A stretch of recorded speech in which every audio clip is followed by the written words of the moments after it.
మనందరి సృష్టికర్త అయిన యేసుక్రీస్తు నామంలో వందనములు చెల్లిస్తూ ఈ దినము మన భాగము ప్రారంభించుకుందాం. యథార్థవంతునికి యెహోవా ఏర్పాటు ఆశ్రయదుర్గము. సామెతల గ్రంథం 10వ అధ్యాయం 29వ వచనం. దానియేలు శత్రువులు రాజు ఎదుటకు వచ్చి ఈ విధముగా మనవి చేసిరి: రాజా, నీవు ఉత్తముడవు, నీ వంటి రాజును మేము ఎక్కడనూ చూడలేదు. ఇది నిజముగా అద్భుతం. కనుక 30 దినముల వరకు ప్రజలు నీకు మాత్రమే మనవి చేయవలెనని, మరి ఏ దేవునికి కూడా వారి మనవులను చెప్పకూడదని మేము కోరుచున్నాము. ఇది అమలులోనికి రాగలుగునట్లు ఈ నిర్ణయం మీద రాజు సంతకము కోరుచున్నాము అని చెప్పిరి. ఆ రాజు ఈ మాటలు విని పొంగిపోయెను. నేను ఎంత మంచివాడనో, ఈ ప్రజలు నన్ను ఎంతగా ప్రేమించుచున్నారు. నాకే వారి మనవులు చెప్పవలనని కోరుచున్నారు. వారి ముఖస్థుతికి లొంగిపోయి రాజు నిర్ణయ పత్రం మీద సంతకం చేసెను. దానియేలుకు కీడు చేయవలనని రాజు ఎన్నడూనూ కోరలేదు. అయితే అతడు మనుషుల మెప్పును కోరెను. యుక్తితో మోసముతో ఇవ్వబడిన ఆలోచనను అంగీకరించెను.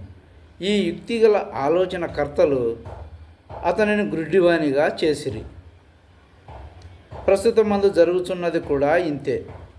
అనేక మంది అధిపతులు పొగడ్తల ద్వారా గ్రుడ్డివారై దస్తావేజుల మీద చూడకయే సంతకములు పెట్టెదరు. దేశమునకు హానికరమైన శాసనములు అట్లు అమలులోనికి తేబడెను. ఈ శాసనమును వినిన తోడనే ఇక నేను బహిరంగంగా ప్రార్థించను అని చెప్పి ఉండవచ్చును కదా. తాను ప్రార్థించినప్పుడు కిటికీలు తలుపులు మూసివేయమని సేవకులతో చెప్పి ఉండవచ్చును. అయితే ఏ భయము లేకుండా కిటికీలు బాగుగా తెరచి మోకాల్లోని దినమునకు ముమ్మారు ఎప్పటిలాగే ప్రార్థించుచుండెను. ఎంత గొప్ప విశ్వాసము! 43 సంవత్సరముల శిక్షణ పూర్తి అయిన తరువాత ఇప్పుడు దానియేలు అంత్య పరీక్షను ఎదుర్కొనుచున్నాడు. ఒకవైపు రాజశాసనము 30 దినముల వరకు రాజైన దర్యావేషుకు తప్ప మరి ఎవరికీ ప్రార్థన చేయకూడదు. అట్లు చేసిన యెడల సింహముల గుహలో వేయబడుదురు. మరొక వైపు రాజ్యమంతయు దానియేలుకు వ్యతిరేకముగా ఉన్నది. అతనికి సహాయము చేసి అతనితో నిలుచువారు రాజ్యములో ఒక్కరునూ లేరు.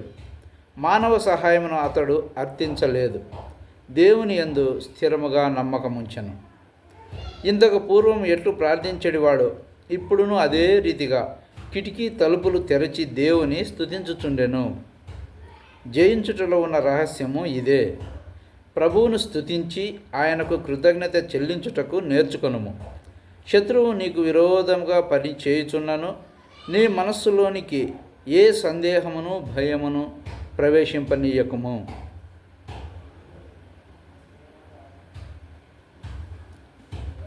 ఎడారిలో సెలయేరులో నుండి. కడమవారిలో కొందరు పలకల మీదను కొందరు ఓడ చెక్కల మీదను పోవలననియు ఆజ్ఞాపించెను. ఇలాగూ కొందరు తప్పించుకొని దరి చేరిరి. అపోస్తుల కార్యములు 27వ అధ్యాయం 44వ వచనం. మానవ జీవిత కథలో విశ్వాసపు వెలుగు నీడలన్నీ పౌలు చేసిన ఈ తుది ప్రయాణపు జయాపజయాల్లో ప్రతిబింబిస్తుంటాయి. ఈ అద్భుత గాథలోని విశేషం ఏమిటంటే, ఇందులో ఎదురైన ఇబ్బందులన్నిటిలో దేవుని అదృశ్య హస్తపు ఛాయలు అల్లుకుపోయి కనిపిస్తూ ఉంటాయి. విశ్వాసపు దారి అంతా పూలబాట అని అందరూ సామాన్యంగా అనుకుంటూ ఉంటారు. దేవుడు తన జనుల జీవిత విధానాలలో జోక్యం కల్పించుకొని వారిని బాధల దశలో నుండి అద్భుతమైన రీతిలో పైకెత్తి తప్పిస్తాడనుకుంటారు. కానీ వాస్తవం దీనికి వ్యతిరేకంగా ఉంటుంది. హేబెలు దగ్గర నుండి నిన్న మొన్నటి హతసాక్షి వరకు ఆ సాక్షి సమూహ మేఘమంతటిని పరిశీలించి చూస్తే వాళ్ళ జీవితాలు కష్ట సుఖాల కావడి కుండలే. విశ్వాసి బాధలు అనుభవిస్తూ కూడా ఆత్మలో కృంగిపోడు అనడానికి పౌలు అందరికంటే మంచి ఉదాహరణ. దమస్కులో అతడు ఇచ్చిన సాక్ష్యం మూలంగా అతన్ని బంధించే వాళ్ళు తరుముకొస్తే తన ప్రాణాన్ని కాపాడుకోవడానికి పారిపోవలసి వచ్చింది. అయితే ఆ పరిశుద్ధుడైన అపొస్తలుణ్ణి శత్రువుల నుండి తప్పించడానికి అగ్నితో ఉరుములతో పరలోకపు రథాల సమూహం దిగి రాలేదు. అతని బుట్టలో పెట్టి కిటికీలో గుండా దమస్కు గోడ క్రిందికి దించి పారిపోవడానికి అక్కడి విశ్వాసులు సహాయం చేయవలసి వచ్చింది. పాత బట్టలు వేసుకునే బుట్టలో కూరగాయల్లాగానో మురికి బట్టల్లాగానో ఆ క్రీస్తు సేవకుణ్ణి బుట్టలో పెట్టి కిటికీలో గుండా దించి లజ్జాకరమైన పరిస్థితుల్లో శత్రువుల ద్వేషాన్ని తప్పించుకునేందుకు పంపించేయాల్సి వచ్చింది. పౌలు ఒంటరిగా చీకటి కూపాల్లో నెలల తరబడి ఉన్నాడు. తాను ఆశతో ఎదురు చూసిన సమయాల గురించి, ఉపవాసాల గురించి, స్నేహితులు ఏకాకిని చేసి వెళ్ళిపోవడాలు, క్రూరమైన దెబ్బలు తినడము, వీటన్నిటి గురించి అతడు చెప్పాడు. ఇక్కడైతే దేవుడు క్షేమంగా గమ్యానికి చేరుస్తానని ప్రమాణం చేసిన తరువాత కూడా ఆ తుఫాను రేగిన సముద్రంలో కొట్టుకుపోవలసి వచ్చింది. చంపేయాలని చూస్తున్న సైనికులను జాగ్రత్తగా కనిపెట్టి చూడవలసి వచ్చింది. చివరికి ఆ ఓడలో నుండి బయటపడే సమయం వచ్చినప్పుడు ఆ మహాత్ముడిని తీసుకువెళ్ళడానికి ఏ నావా అందుబాటులో లేదు. ఎగసిపడుతున్న అలలను నిమ్మలింపజేయడానికి ఏ దేవత ఆ నీటి మీద నడిచి రాలేదు.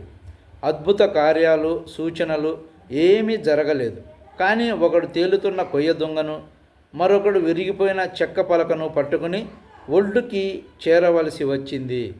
ఏమీ దొరకని వాళ్ళు పల్ల బిగువున ఈదుకుంటూ పోవలసి వచ్చింది. మన జీవితాలలో కూడా దేవుడు వ్యవహరించే విధానం ఇదే. దైనందిన జీవితంలో సాధారణంగా ఎదురయ్యే సమస్యలతో సతమతమయ్యే ప్రజలకి సహాయ సువార్త ఇదే. అనుదిన సమస్యలకు ఆచరణ యోగ్యమైన విధానం ఇదే. దేవుని వాగ్దానాలు, దేవుని లీలలు మనలను దినదినము మనకెదురయ్యే సామాన్యమైన ఇబ్బందుల పరిధి నుండి బయటికి తీసుకురావు. ఎందుకంటే ఈ ఇబ్బందుల వల్లనే మన విశ్వాసం పరిపక్వమయ్యేది. దేవుడు మన అనుదిన జీవితపు అనుభవాల అల్లికలోనే తన ప్రేమ, కృపలు, పసిడి దారాలను పెనవేస్తుంటాడు. Praise the Lord. Thank you.